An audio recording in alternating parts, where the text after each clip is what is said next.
सबसे पहले मैं आप सभी को अपने राष्ट्र के महान पर्व गणतंत्र दिवस की बहुत बहुत शुभकामनाएं अर्पित करता हूं।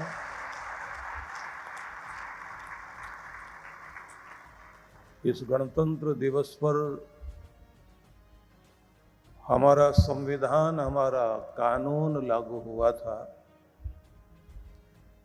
और हम सब लोग जानते हैं कि किसी भी देश पर उसका संविधान, उसका लॉ, उसका कानून राज करता है, जिसमें प्रत्येक व्यक्ति को उसकी स्वतंत्रता का, उसके हित का, उसकी सुरक्षा का अधिकार मिलता है। राष्ट्र में व्यवस्थित होने का और राष्ट्र को सुचारू रूप से चलाने के लिए व्यवस्था बनती है। उस कानून के अनुसार ही प्रत्येक व्यक्ति सुरक्षित होता है, उसके अधिकार सुरक्षित होते हैं और उसी के कारण दुष्टों पर नियंत्रण लगाने की बात आती है और समाज को मर्यादित करने की भी व्यवस्था बनती है। अन्याय से लड़ना और न्याय दिलाना भी उसी के अनुसार होता है। उसी के अनुसार सुख और सुरक्षा और साधनों की भरपाई होती है। उसी के अनुसार हमें फिर शिक्षा का अधिकार मिलता है और जो पिछड़ गए हैं, जो भटक गए हैं, जो पीछे रह गए हैं, जो निर्धन हैं, जो कमजोर हैं, उन सबको आगे लाने की व्यवस्था बनती है। और इसी के अंतर्गत रोगी लोगों को चिकित्सा और जो भी जहां भी है, जिस भी रूप में है, उसका ध्यान रखा जा सके और शत्रुओं से भी हमारी सुरक्षा हो सके, इस सब को हम अपने संविधान, अपने कानून, अपने नियमों के अनुसार ही प्राप्त करते हैं। 15 अगस्त को स्वाधीनता दिवस मनाया जाता है और 26 जनवरी को गणतंत्र दिवस मनाया जाता है। यह लोकतंत्र का महापर्व है। तो आप सभी को बहुत बहुत बधाई, बहुत बहुत अभिनंदन। जिस देश में कभी ऐसी स्थितियां हो गई थी, पराधीनता की स्थिति में, गुलामी के दौर में, कि हमारे यहाँ एक सुई भी नहीं बनती थी, वो भी हमें बाहर से मंगानी पड़ती थी। और जब हम लोगों के ऊपर 1000 वर्ष पूर्व बाहर से जो आक्रमण होने शुरू हुए और 750 वर्षों की गुलामी सहनी पड़ी, उस दौर में हमारा सबका जो भी कुछ गर्व करने लायक था, वो सबको मिटाया गया। हमारे यहाँ टेक्नोलॉजी बहुत अच्छी थी। जिस देश में समझिए पुष्पक विमान की चर्चा राम जी के काल में होती है, त्रेता युग में, और अभी जिस युग में हम जी रहे हैं, ये कलयुग है, जिसको शुरू हुए 5,500 वर्ष हो चुके हैं। तो आप सोचिए 5000 साल से पहले, क्योंकि ये कलयुग जाएगा 4,32,000 साल तक रहेगा, इससे पहले का जो युग था वो द्वापर युग था। द्वापर युग जो है 8,64,000 सालों का माना जाता है। उससे पहले राम जी हुए त्रेता युग में। तो उस समय में पुष्पक विमान की चर्चा होती है। महाभारत काल में जो चर्चाएं होती हैं वो संगणक की चर्चा होती है कि ऐसी एक मशीन थी जिससे गिनती गिनी जाती थी और शत्रु सेना के ऊपर निगाह रखी जाती थी। राजा भोज के समय में भी वर्णन आता है कि उनके पास राज दरबार में एक इस तरह का हवा, पुष्कल हवा देने वाला पंखा था जो अपने आप चलता था और मोर की तरह गोल घूमता था। और उसी समय की कहानियों में यह भी मिलता है कि कोई एक धूर्त व्यक्ति था जिसने कोई एक यान ऐसा बना रखा था जिसमें उसने किसी एक राजा के परिवार से किसी कन्या का अपहरण कर लिया था। उसके बाद उससे युद्ध हुआ। तो आप समझिए कि हमारे यहाँ अनेक प्रकार के यंत्र आदि सब थे। और इसी में आप ये भी समझें कि चिकित्सा शास्त्र में जो भी हमारे यहाँ हजारों साल पहले चीजें थी वो भी बड़ी अद्भुत थी। हमारे यहाँ सुश्रुत महाराज ने सर्जरी, ब्रेन सर्जरी के लिए भी वर्णन किया है। और उनके जो छोटे छोटे उपकरण थे वो लंदन के म्यूजियम में रखे हुए हैं, हजारों साल पहले के। कितने छोटे छोटे यंत्र थे जिनके माध्यम से हमारे यहाँ ब्रेन सर्जरी होती थी।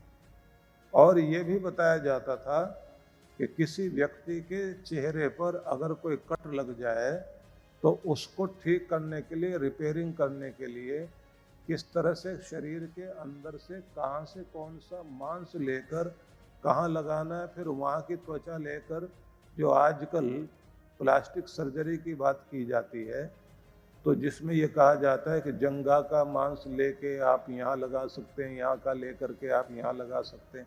तो अलग अलग तरह की चीज़ें हैं कि त्वचा की कौन सी चीज़ों का रोपण किस तरह किया जाए। मतलब ये कि दुनिया की जो एडवांस टेक्नोलॉजी थी वो अपने यहाँ थी। और हमारे यहाँ वो कारीगर थे जो लोग अपने हाथ से साड़ियाँ बुनते थे और एक बांस की नलकी में 10 मीटर की साड़ी को लपेट के रखा जा सकता था। जब हमारे देश में कोई ज़्यादा समय नहीं हुआ, ओबामा साहब अमेरिका के राष्ट्रपति मिलने के लिए यहाँ आए, यहाँ के दौरे पर हैदराबाद के एक कारीगर ने एक साड़ी उनकी पत्नी को दी जो बड़ी माचिस की डिब्बी में रखी हुई थी, इतनी पतली बड़ी सारी साड़ी। आप सोचिए कि जो हमारे यहाँ के भवन बने हुए हैं, जो दक्षिण भारत में आप मंदिरों का निर्माण, यहाँ का स्थापत्य कला, यहाँ का वास्तुशास्त्र देखें, ऐसे ऐसे मंदिर हैं। केवल ताजमहल की चर्चा लोग करते हैं, दक्षिण भारत के मंदिरों को आप देखिए किस तरह की कलाकृति है, हजारों साल पहले की। तो इतनी एडवांस टेक्नोलॉजी, इतना आधुनिकतम हमारी तकनीकी थी। लेकिन एक समय आया कि जब आपके यहाँ विदेशी आक्रमण हुए और यहाँ के लोगों को किस तरह गुलाम बनाकर उनकी कला छीनी गई।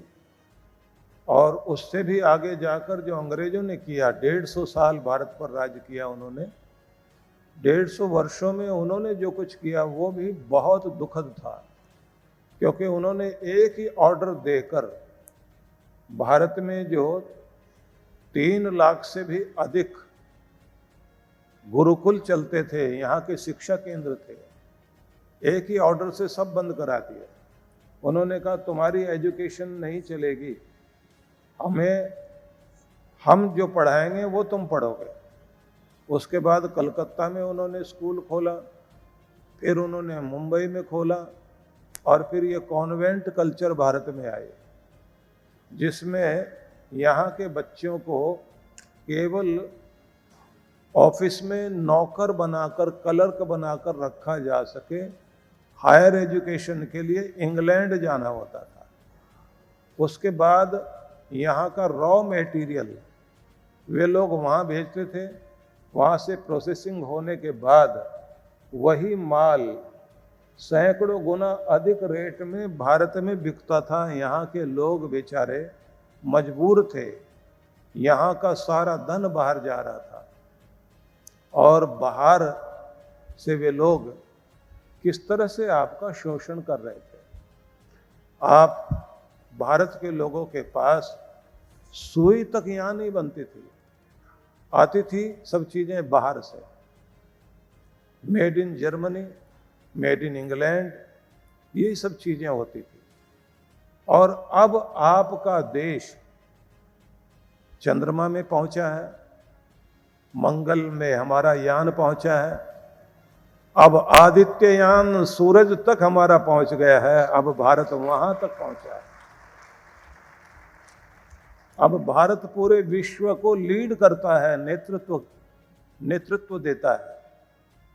हमारे जलपोत, हमारे युद्धपोत, हमारे फाइटर प्लेन, हमारे हर क्षेत्र में टेक्नोलॉजी, हमारा डिजिटल वर्ल्ड में, दुनिया में हमारा नाम, दुनिया के बढ़िया से बढ़िया बेहतरीन डॉक्टर हिंदुस्तान के, संसार भर के लोगों के बीच में चिकित्सा के क्षेत्र में काम करने वाले लोग, आपके अपने डॉक्टर्स जो है वो अमेरिका में, इंग्लैंड में, ऑस्ट्रेलिया में, दुनिया के विकसित देशों में आपके लोग काम कर रहे हैं।